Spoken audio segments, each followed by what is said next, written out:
नमस्कार जन उत्तराखंड में आप सभी का स्वागत है। मैं हूं प्रभात। सबसे पहले हेडलाइंस।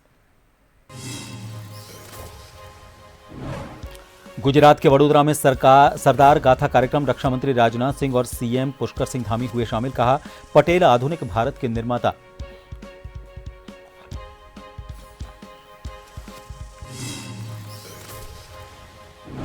बीजेपी नेता कर्नल अजय कोठियाल ने अपनी ही सरकार पर खड़े किए सवाल। कहा, 147 शव दबे जिम्मेदार चुनौतियों से बचते हैं। बीजेपी बोली, देखकर रखें अपनी बात।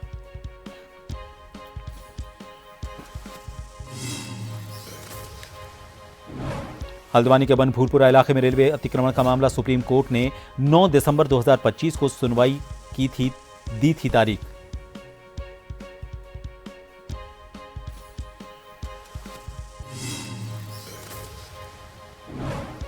हरिद्वार में राशन कार्डों की ई-केवाईसी अनिवार्य, अपात्रों की सूची पर कार्रवाई शुरू। पहले होती थी मुखिया के आधार पर ही दस्तावेजों की जांच।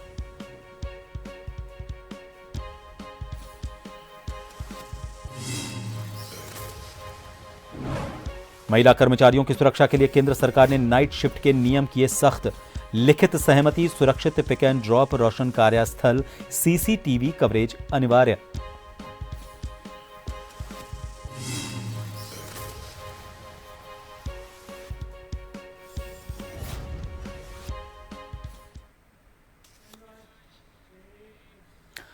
उत्तराखंड के मुख्यमंत्री पुष्कर सिंह धामी गुजरात के दौरे पर रहे। उन्होंने वडोदरा में एक सरदार गाथा कार्यक्रम में शिरकत की। इसके साथ ही मुख्यमंत्री धामी ने साधली स्थित बिरसा मुंडा सर्किल पर एक विशेष कार्यक्रम में भी हिस्सा लिया।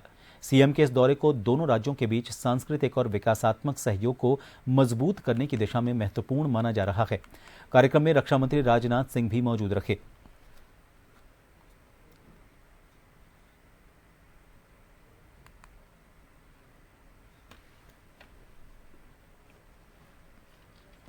अपने नौजवान भारत सरकार के मंत्री, खेल कूद एवं युवा विकास मंत्री श्री मनसुख मंडाविया जी को, जिन्होंने सरदार पटेल के 150 वर्ष में युवाओं द्वारा जो राष्ट्रीय पद यात्रा निकाली जा रही है, उसकी बखूबी जिम्मेदारी उन्होंने संभाली है।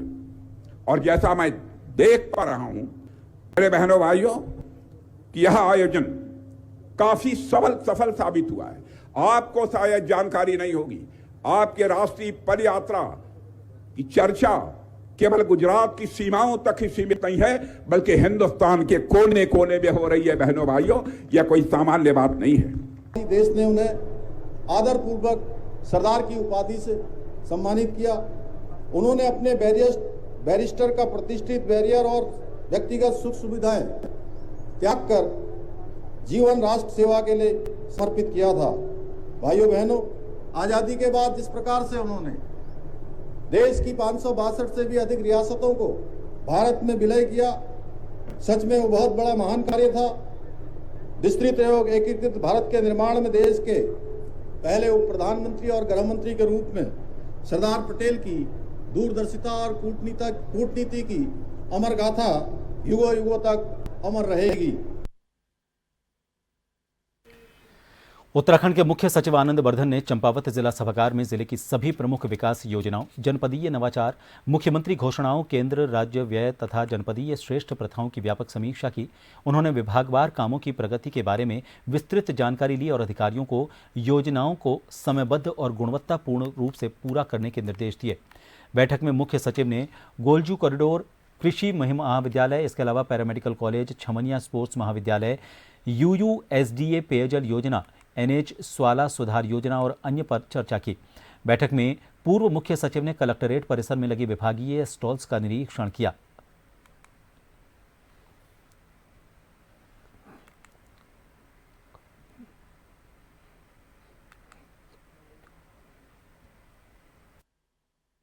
मुख्यमंत्री जी का विजन है एक शारदा रिवर कॉरिडोर के बारे में।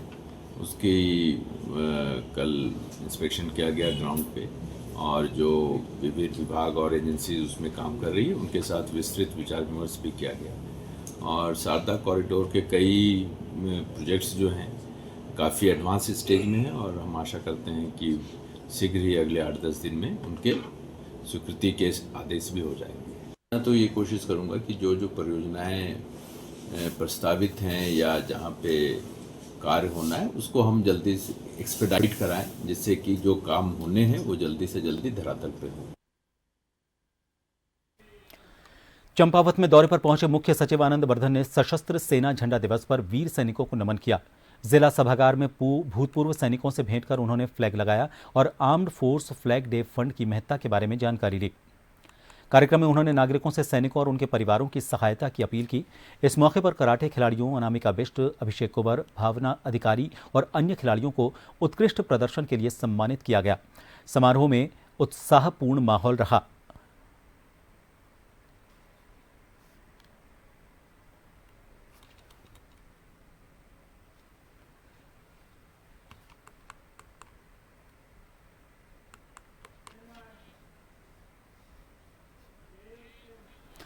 उत्तराखंड के धराली में बीते अगस्त के महीने में भीषण आपदा आई, जिससे बड़े पैमाने पर जानमाल की हानि हुई। कई घर, होटल और दुकान तहस नहस हुए और सैकड़ों की संख्या में वहां जाने भी गई, जिसके बाद राज्य सरकार की ओर से वहां तुरंत आपदा राहत बचाव कार्य किए गए। आपदा के कारण कितना नुकसान हुआ और कितनी जानमाल की हानि हुई, इस पर कर्नल अजय कोठियाल ने अपनी ही सरकार पर सवाल खड़े कर दिए।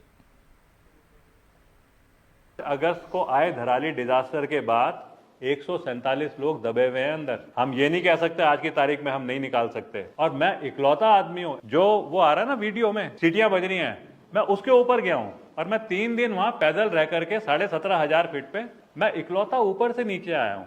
एक मैसेज देने के लिए गया था मैं कि क्या हम खाली बस यही बात करें कि भाई ऐसा होना चाहिए, या हम आज जब वहां पे आ रखा है डिजास्टर तो हमारे को तो इतना बढ़िया मौका मिल रखा है रिसर्च एक्टिविटी कैरी आउट करने का। यू कॉस्ट के बच्चे वाडिया इंस्टीट्यूट के जो आज थ्योरी पढ़ रहे हैं उनको तो वहां पे कैंप लगाना चाहिए। प्योर सामने ग्राउंड है। आज हमें उन चीजों को करने की जरूरत है, नहीं तो 147 लोग हम ये नहीं कह सकते कि हम छोड़ देंगे उनको, कल तो हमें भी छोड़ना पड़ेगा। उत्तरकाशी के धराली में आई हुई आपदा को करीब 4 महीने होने को हैं और आज 4 महीने के बाद सरकार के वहां पर राहत कार्यों की पोल कर्नल कोठियाल साहब ने बहुत बखूबी से खोल दी है। कर्नल साहब को इस क्षेत्र का अच्छा अनुभव है। केदारनाथ आपदा का के बाद जो राहत के कार्य हुए और जो वहाँ पुनर्निर्माण के कार्य हुए उन कामों का उन्हें बहुत ज्ञान है। उसके पहले भी फौज में रहते हुए ऐसे क्षेत्रों में उनका अनुभव बहुत गहन रहा है। उनका ये बात कहना कि वहाँ पर अभी भी संख्या उन्होंने बताई करीब 150 के करीब लाशें दफन है और लाशों के ऊपर ही मलबा डालकर रोड को खोल दिया गया, उनको निकालने की कोशिश नहीं हुई। ये जो आरोप है ये बिल्कुल अपराध ही नहीं, अमानवीय है और अपराध भी है।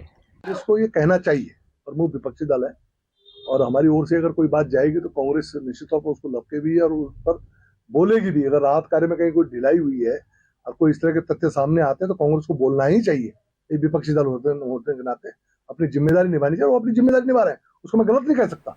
लेकिन मैं ये जरूर कहूंगा कि कर्नल कोठियाल जी की भी समझ में आ गया होगा कि बात कहाँ रखनी चाहिए। 5 अगस्त को उत्तराखंड कांग्रेस ने 14 दिसंबर को दिल्ली के रामलीला मैदान में होने वाले वोट चोर गद्दी छोड़ कार्यक्रम के लिए तैयारियां तेज कर दी हैं। प्रदेश अध्यक्ष गणेश गोदियाल ने जिला और महानगर अध्यक्षों को सक्रिय रूप से जुटने के निर्देश दिए। पार्टी ने विधानसभा स्तर तक पर्यवेक्षक नियुक्त कर दिए हैं। वरिष्ठ नेताओं की लगातार बैठकों और जूम मीटिंग्स के जरिए रणनीति तय की जा रही है। उन्होंने कहा कि उत्तराखंड से बड़ी संख्या में कार्यकर्ता रैली में शामिल होंगे।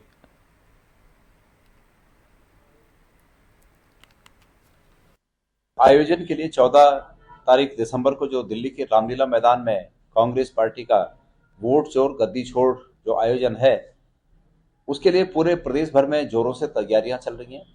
हमने सभी सांगठनिक हमारे जो जिले हैं, महानगर हैं, उनके अध्यक्षों को निवेदन किया है कि वो जोर शोर से इसमें लगें। हमने उन संबंधित जिलों और महानगरों में पर्यवेक्षक नियुक्त किए हैं। विधानसभा वाइज पर्यवेक्षक नियुक्त किए जा रहे हैं। सभी हमारे सीनियर लीडर्स, कल भी बैठक हमने की, इसके 2 दिन पहले भी हमने इसमें जूम मीटिंग की और बड़ी संख्या में यहाँ से उत्तराखंड से लोग उसमें पार्टिसिपेट करेंगे।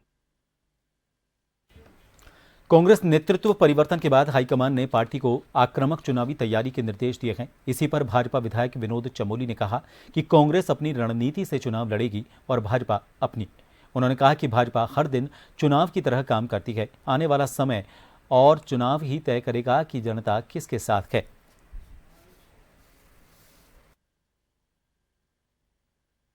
क्योंकि जिन लोगों से भी बात हुई, अगर वो कहते भाई आक्रामकता से चुनाव लड़े, कोई दिक्कत नहीं। हर पार्टी अपनी स्ट्रेटजी बनाती है, उनकी अपनी स्ट्रेटजी है, हमारी स्ट्रेटजी अपनी अलग है। वो आज चुनाव की तैयारी करते हैं, हम हर दिन चुनाव लड़ते हैं। भारतीय जनता पार्टी हर दिन चुनाव में होती है, तो दोनों का अपना अपना एक स्ट्रेटजी है। उसके बाद आगे जैसे जैसे चुनाव बढ़ेगा तो देखा जाएगा कहाँ क्या होता है। हम लोग अपने साथ चुनाव लड़ेंगे, स्वाभाविक बात है, राजनीतिक दल है वो भी अपने साथ चुनाव लड़ेगा।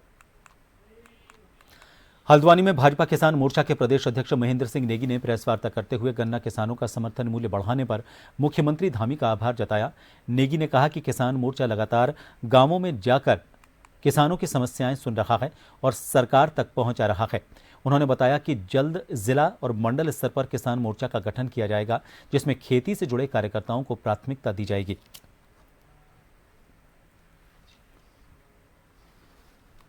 देश की धामी सरकार किसानों के लिए बहुत अच्छे और उनके लिए सकारात्मक जिसमें परिणाम आए, उनको उनके मेहनत का अच्छा वो धनराशि मिले, इसके लिए प्रयास कर रही है। किसानों के खेती किसानी के लिए 1 लाख रुपए तक का ऋण कोऑपरेटिव बैंकों के माध्यम से ब्याज मुक्त पूरे 1 साल के लिए फसल के हिसाब से दिया जाता है। और केंद्र सरकार के द्वारा आपको मालूम है किसान सम्मान निधि के रूप में 6,000 रुपया प्रतिवर्ष केंद्र सरकार दे रही है। उसके अलावा किसानों के लिए जानवरों के बीमा हैं, फसल बीमा योजना है, ये सारी योजनाओं पर सरकार बहुत ही बारीकी से काम कर रही है। मसूरी विंटर लाइन कार्निवाल 2025 की तैयारियों को लेकर मंत्री गणेश जोशी ने विस्तृत समीक्षा की। 24 से 29 दिसंबर तक होने वाले इस आयोजन को आकर्षक बनाने के लिए शोभा यात्रा, सांस्कृतिक कार्यक्रम, फूड फेस्टिवल और एडवेंचर गतिविधियों पर चर्चा हुई। मंत्री ने पार्किंग, सुरक्षा, यातायात और सफाई व्यवस्था समय पर पूरा करने के निर्देश दिए। उन्होंने स्थानीय कलाकारों और पहाड़ी व्यंजनों को कार्निवल में प्राथमिकता देने पर भी जोर दिया।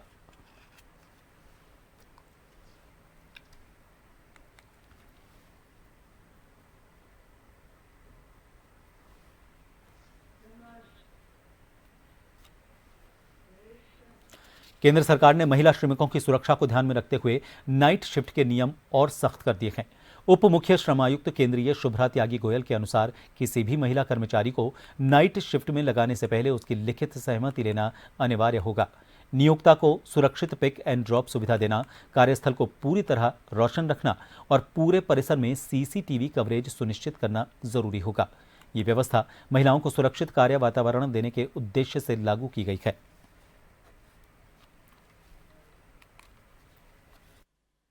अभी महिला श्रमिकों के लिए जो नया संशोधन हम लोग लेकर आए हैं, उसमें पहले तो महिला को नाइट शिफ्ट में लगाने से पहले आप उनकी सहमति लेंगे। अगर उनकी सहमति नहीं है तो आप उनको नाइट शिफ्ट में नहीं लगा सकते। उसके बाद भी अगर उनकी सहमति लेने के बाद भी बहुत सारी चीज़ें ऐसी हैं जो एम्प्लॉयर को पूरी करनी पड़ेंगी ताकि वो उसको नाइट शिफ्ट में लगा सके, जैसे कि अपनी एस्टैब्लिशमेंट से लेके उसके घर तक और फिर उसके घर से लेके एस्टैब्लिशमेंट तक का उसको पिक एंड ड्रॉप फैसिलिटी आप प्रोवाइड करेंगे। दूसरा ये है कि जहाँ पे भी आप उसको लगा रहे हैं काम करने के लिए, वो एरिया पूरा वेल लिट होना चाहिए, पूरी अच्छे से लाइटिंग होनी चाहिए और कोई अंधेरे वाली जगह नहीं होनी चाहिए। तीसरी और जो सबसे महत्वपूर्ण बात मुझे लगती है वो ये है कि पूरा आपका एस्टैब्लिशमेंट सीसीटीवी कवरेज में होगा ताकि कल को कोई भी सिक्योरिटी इश्यूज अराइज ना हो सके और सब कुछ चेक में रहे। जिलाधिकारी गौरव कुमार ने तहसील दिवस के बाद ग्राम सभा गिरसा और आसपास के क्षेत्रों का स्थलीय निरीक्षण किया। उन्होंने हणज स्थित आंगनबाड़ी केंद्र और प्राथमिक विद्यालय का औचक निरीक्षण कर व्यवस्थाओं का जायजा लिया। विद्यालय में प्रकाश व्यवस्था खराब मिलने पर डीएम ने मुख्य शिक्षा अधिकारी को तुरंत सुधार करने के निर्देश दिए। साथ ही पीएम आवास योजना के तहत बने आवास और सिंचाई नहर प्रणाली की गुणवत्ता की भी जांच की। ग्रामीणों ने अपनी समस्याएं रखी, जिनके समाधान के लिए संबंधित विभागों को निर्देश दिए गए।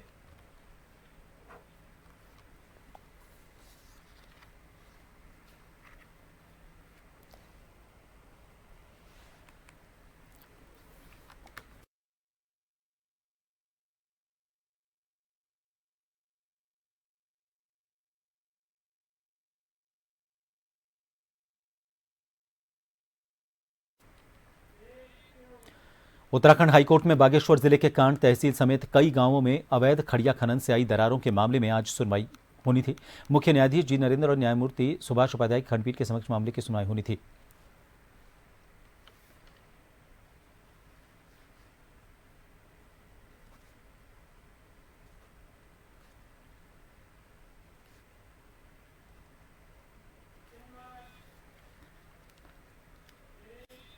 उत्तराखंड हाईकोर्ट ने पासपोर्ट निर्गत करने के मामले में बाबा रामदेव के छोटे भाई राम भारत को जवाब दाखिल करने के निर्देश दिए हैं, क्योंकि राम भारत के खिलाफ 302 का वाद लंबित है।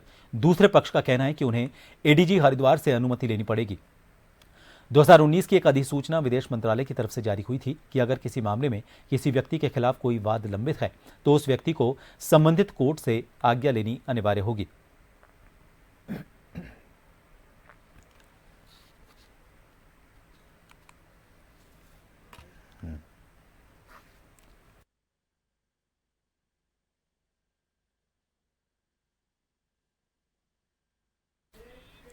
दिल्ली ब्लास्ट के बाद उत्तराखंड में सुरक्षा बढ़ा दी गई है। राजधानी देहरादून यूपी सीमा से लगने के कारण एसएसपी के निर्देश पर रात और सुबह तड़के बॉर्डर चौकियों, आंतरिक मार्गों और सभी चेक पोस्ट पर आकस्मिक चेकिंग की गई।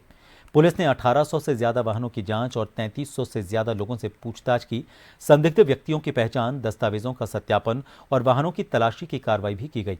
सुरक्षा एजेंसियां लगातार सतर्क मोड पर हैं।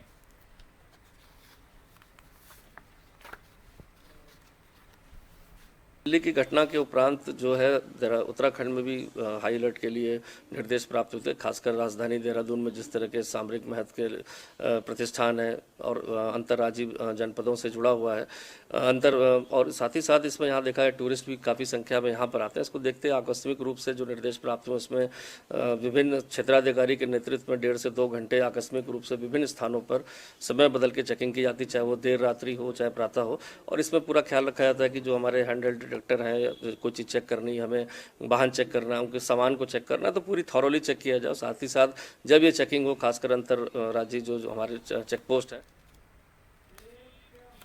डोईवाला वाया दूधली रोड लंबे समय से सकरा होने के कारण हादसों का कारण बन रहा था। स्थानीय ग्रामीण वर्षों से इसके चौड़ीकरण की मांग कर रहे थे। अब पीडब्ल्यूडी ने प्रेमनगर से दूधली तक अतिक्रमण हटाने की कार्रवाई शुरू कर दी है। विभाग की टीम जेसीबी के साथ मौके पर पहुंची और सड़क के दोनों ओर से कब्जे हटाए। अधिकारियों के अनुसार करीब 7 किलोमीटर लंबे मार्ग को डबल लेन बनाने की प्रक्रिया शुरू हो चुकी है। इससे क्षेत्रवासियों को बड़ी राहत मिलेगी। ये एक्चुअली क्या है कि उत्तर प्रदेश के टाइम से ही इस मार्ग पर जो है 66 फुट मार्ग जो है पहले ही एक्वायर किया जा चुका है। ये तो उसी पर कार्रवाई की जा रही है। सर 1978 का केस है और इनको जो है 2022-23 में भी हमने जो है विभाग द्वारा जो है इनको नोटिस दिए गए थे कि अपने जो है हटा लें।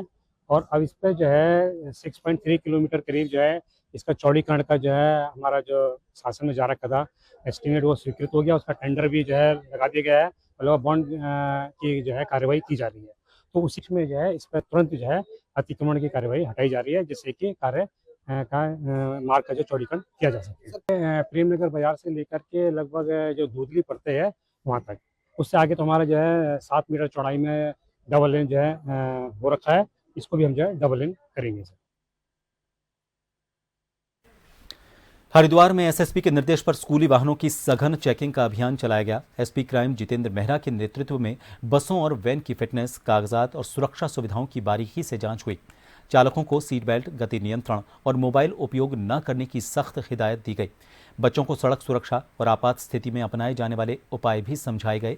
पुलिस ने अभिभावकों की शिकायतों पर तुरंत कार्रवाई का आश्वासन दिया।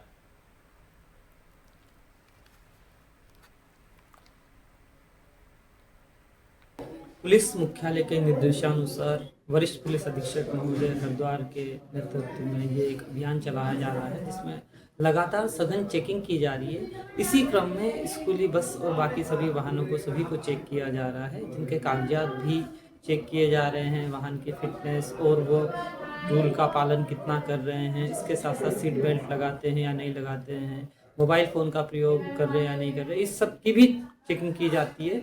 और इसी क्रम में अगर किसी अभिभावक द्वारा स्कूली बस के खिलाफ कोई ऐसी शिकायत की जाएगी तो उसका भी संज्ञान लिया जाएगा। मोटो ये है कि बहुत अच्छे तरीके से बच्चों को भी एक माहौल उसमें दिया जाए और उनके अंदर भी एक इस तरह की भावना रहे कि पुलिस यहाँ पे हमें और हमारे वाहनों को प्रॉपर तरीके से चेक कर रही है, जिससे कि उनको भी लगे कि वो सुरक्षित यात्रा कर रहे हैं, उनकी यात्रा भी सुगम हो। और इसी के साथ साथ बाकी आम जनता में भी और जनमानस में भी विश्वास रहे, यही एक अभियान चलाया जाए। सर कोई जब भी लापरवाही संज्ञान में आएगी या आती है तो उसके खिलाफ वैधानिक कानूनी कार्रवाई की जाती है और आगे भी की जाती है। कालाढूंगी रेंज के छोटी हल्द्वानी गांव में दिन दहाड़े एक घायल तेंदुआ घरों में घुस आया। इससे ग्रामीणों में भगदड़ और दहशत फैल गई। वन विभाग की टीम मौके पर पहुंची और तेंदुए की निगरानी के लिए पिंजरा और ट्रैप कैमरे लगाए गए। इधर एसडीओ ने ग्रामीणों को सतर्क रहने और जंगल की ओर न जाने की हिदायत दी।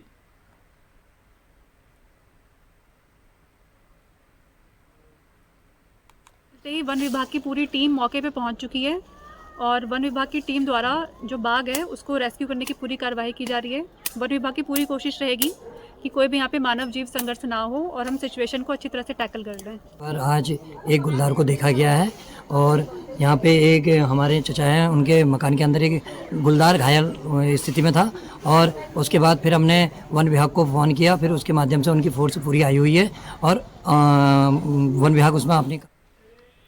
डोईवाला में BSF institute of adventure and training centre में सीमा सुरक्षा बल का 61वां स्थापना दिवस धूमधाम और हर्षोल्लास के साथ मनाया गया। पूर्व आईजी मनोरंजन त्रिपाठी ने कार्यक्रम की शुरुआत दीप प्रज्वलन करके की। कार्यक्रम में बीएसएफ के अधिकारियों और सेवानिवृत्त अधिकारियों के अलावा उनके परिवार के लोग भारी संख्या में शामिल हुए।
खबर यूपी के महोबा से है, जहां पर दबंगों का एक पूरा मामला सामने आया है। आपको बता दें कि खरेला थाना क्षेत्र के बराएं गांव में पुलिस और प्रशासनिक अधिकारियों की मौजूदगी में दबंगों द्वारा महिलाओं से मारपीट का वीडियो वायरल हो रहा है। पीड़ित पक्ष के घर के बाहर प्रस्तावित नाला निर्माण के विरोध में दबंग आक्रोशित होकर हमले को अंजाम देते दिखे। पुलिस ने दोनों पक्षों के 7 लोगों पर शांति भंग की कार्रवाई शुरू की है। एसपी प्रबल प्रताप सिंह ने कहा कि जमीनी विवाद के दौरान मारपीट हुई थी और कानून हाथ में लेने वालों पर सख्त कार्रवाई की जा रही है।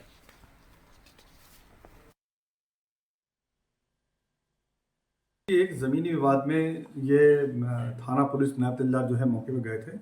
उसमें महिलाओं के मध्य मारपीट हुई, जिसमें बीच बचाव करके इस मामले को शांत कराया गया। परंतु जो प्रकरण संज्ञान में आया है कि ये कानून को अपने हाथ में जिन्होंने भी लिया है, उनके विरुद्ध कानूनी कार्रवाई किए जाने के आदेश दिए गए हैं और मुकदमा दर्ज करके कार्रवाई की जा रही है। और इस बुलेटिन में फिलहाल के लिए इतना ही। नमस्कार।